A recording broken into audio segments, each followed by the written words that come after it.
Hello बच्चों, let's read the question. The question says a force F is equal to 3 Newton I cap plus 7 Newton J cap plus 7 Newton K cap acts on a 2 kg mobile object that moves from an initial position of dI vector is equal to 3 meter I cap minus 2 meter J cap plus 5 meter K cap to a final position of dF is equal to minus 5 meter I cap plus 4 meter J cap plus 7 meter K cap in 4 seconds. Find the angle between vectors dI and dF. तो इस question को solve करने के लिए हम जो की concept use करेंगे वो ये है कि अगर हमारे पास दो वेक्टर्स होते हैं a vector and b vector and they are aligned at an angle theta, then cos of the angle theta is equal to a vector dot b vector divided by a vector magnitude multiplied by b vector magnitude. ये होता है हमारा cos of angle between two vectors और इस concept को हम use करेंगे to find out कि इन दोनों डिस्टेंस वेक्टर्स के बीच में क्या हमारा एंगल होता है. तो first we have D I vector जो कि हमको दिया गया है to be equal to 3 I cap minus of 2 J cap plus of 5 K cap in metres and D F हमको दिया गया है equal to minus of 5 I cap plus of 4 J cap plus of 7 K cap again in meters. तो अगर हम consider करें तो हमारे पास ऐसे दो पॉइंट्स है. तो ये अगर हमारा पॉइंट ए है और ये पॉइंट बी है तो ये हमारे पास दोनों जो वेक्टर्स है, ठीक है, ये तो हमारे दोनों वेक्टर्स हो गए. ये ए वेक्टर है और ये बी वेक्टर है. तो इन दोनों वेक्टर्स का अगर ये हमारा ओरिजिन है, ओ हमारा ओरिजिन है जो कि है 0 I cap plus 0 J cap plus 0 के कैप.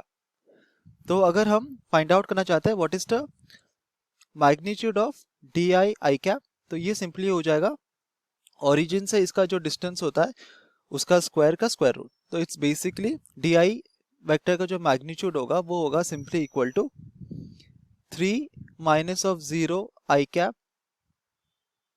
होल स्क्वायर प्लस,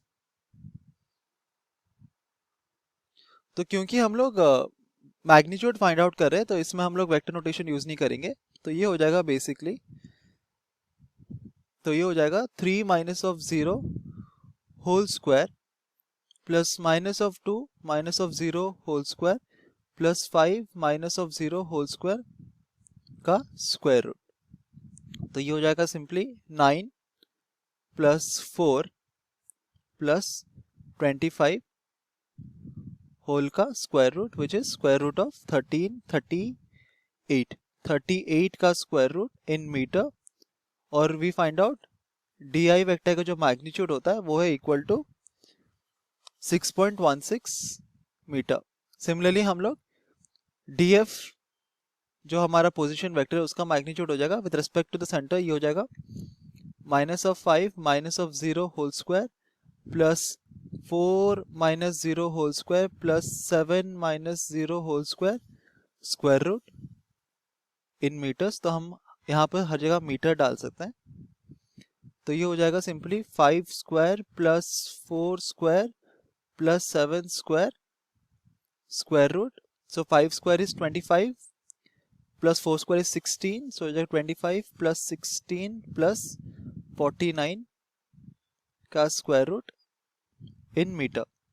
तो हमें मिलता है कि डी एफ वेक्टर का जो मैग्नीट्यूड होगा ये हो जाएगा simply equal to, so it is 25 plus 16 is 41, तो ये हो जाएगा simply 90 square root meter which is equal to 9.49 meter. तो हमें दोनों पोजीशन वेक्टर्स के मैग्नीट्यूड मिल गया. अब हम इन दोनों का डॉट प्रोडक्ट निकालेंगे.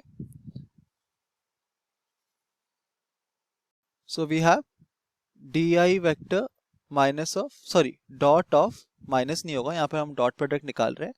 तो D I vector dot of D F vector, so this is simply equal to So this is 3 multiplied by